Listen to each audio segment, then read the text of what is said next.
et nous pouvons en faire la démonstration. Vous avez parlé des religions traditionnelles africaines. Il n'y en a qu'une seule.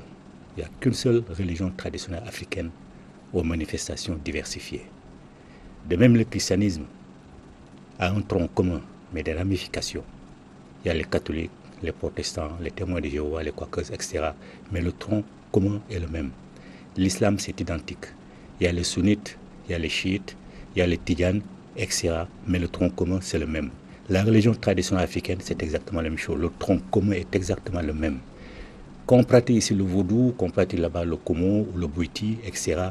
Mais le tronc commun est exactement le même. Ce sont les mêmes valeurs fondamentales qui vont du Sénégal jusqu'en Afrique australe. Voilà pourquoi il n'y a qu'une seule religion traditionnelle africaine. Vous avez anticipé sur la question que j'allais vous poser, parce que justement, j'allais vous poser la question. Je sais que vous dites la religion, mais vous avez déjà répondu. J'allais vous demander pourquoi la. Mais voilà. Voilà, pourquoi là, effectivement. Sinon, votre question, c'est quoi la religion? Oui, c'est ça. Bon, la religion... Je voudrais que vous définissiez pour que, en réalité, les téléspectateurs comprennent bien de quoi nous parlons. D'accord. Que vous définissiez ce qu'est la religion traditionnelle africaine. D'accord. Mais d'abord, religion. Le mot religion est un mot d'origine latine. Les latins et les romains, dans l'histoire universelle, sont récents. C'est un peu récent. Donc le mot est récent.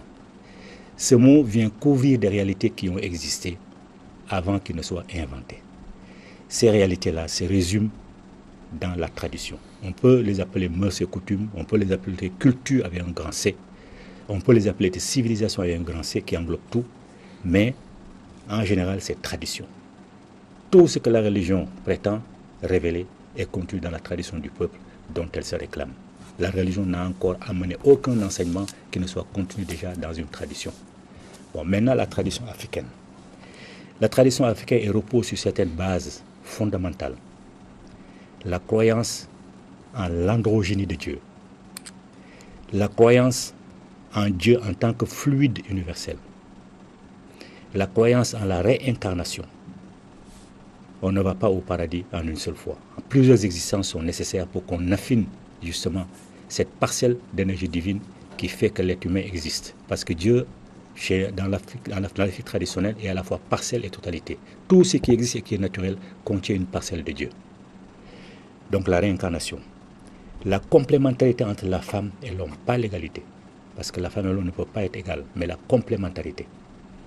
Le culte des ancêtres. On vénère les ancêtres. L'écologie sacrée. Et interdiction pratiquement formelle de ne pas pousser Dieu à la faute. C'est ne pas lui demander de satisfaire les uns, pas les autres. Parce que Dieu serait injuste s'il faisait de moi un homme de pouvoir et l'autre un mendiant. Donc interdiction absolue de faire ça.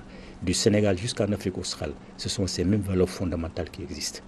Et il y a d'autres valeurs encore dans lesquelles on pourrait peut-être rentrer dans les détails. Mais les grandes valeurs fondamentales, c'est ça. C'est sur celle-là que repose la tradition africaine, donc la religion africaine.